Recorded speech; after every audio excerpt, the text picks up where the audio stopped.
تشریعی پیش روی ما قرار بگیره কিন্তু এই কোরআনের পাশাপাশি আল্লাহ পয়গম্বরকে এবং আমাদের আইমে মাসুমিনকে পাঠিয়েছেন যারা কোরআনের আমল করে আমাদেরকে দেখিয়েছেন ব্যবহারিক জীবনে কিভাবে দিনকে চর্চা করতে হয় এবং জীবন্ত মূর্ত প্রতীক হলেন আমাদের আইমে মাসুমিন এবং পয়গম্বর সাল্লাল্লাহু আলাইহি ওয়াসাল্লাম।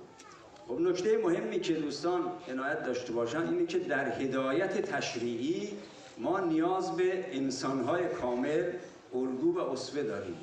এখানে আমি সম্মানিত শ্রোতাবৃন্দকে অনুরোধ করছি একটু লক্ষ্য করার জন্য যে এই যে দিনের সঠিক বাস্তব রূপ সেটা কিন্তু ইনসানে কামেল মাসুম যারা তাদের পক্ষেই এটা সম্ভব।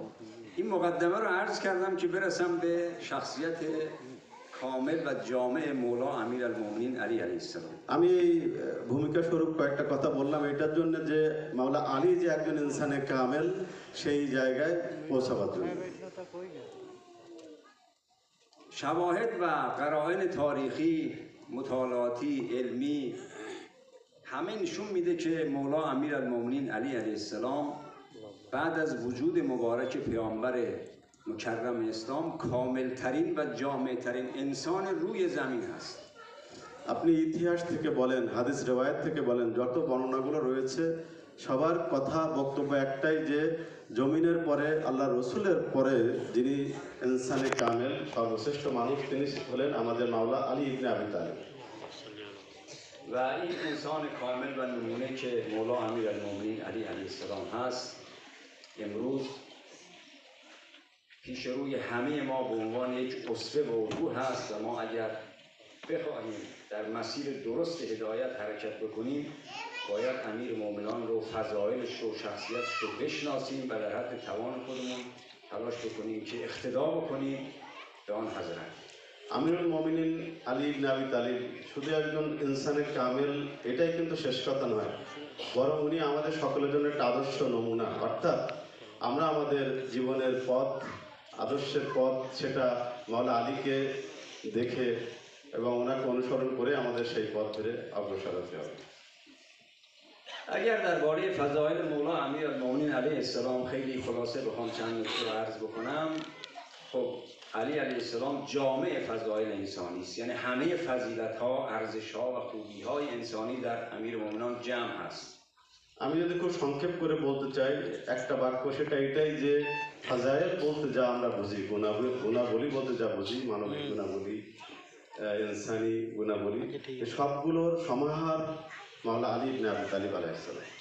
اما به نظر من اگر بخواهیم این فضائل رو، این کرامت ها رو، این ارزش ها رو در چند کلمه خلاصه کنیم بیاریم، به نظر من 4 تا ویژگی و مشخصه هست که فضائل امیر مومنان رو به خوبی نشان میده।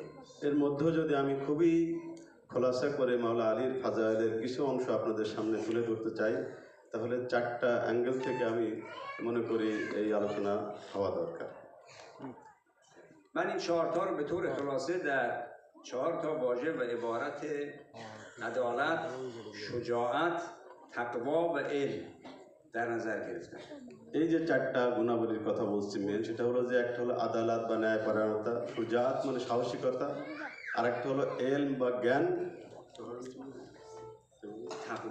আর একটা হলো তাকওয়া।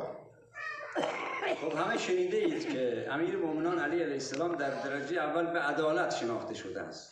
আপনারা সবাই শুনেছেন জানেন যে মাওলা আলীর নামের সাথে একটা জিনিস গেঁথে গেছে সেটা হলো মাওলা আলীর সাথে আদালত বা ন্যায়পরায়ণতার সম্পর্ক। عدالت یکی از صفتهای خداوند متعال। এই যে আদালত বা ন্যায়পরায়ণতা এটা কিন্তু স্বয়ং আল্লাহরই একটা সিফাত।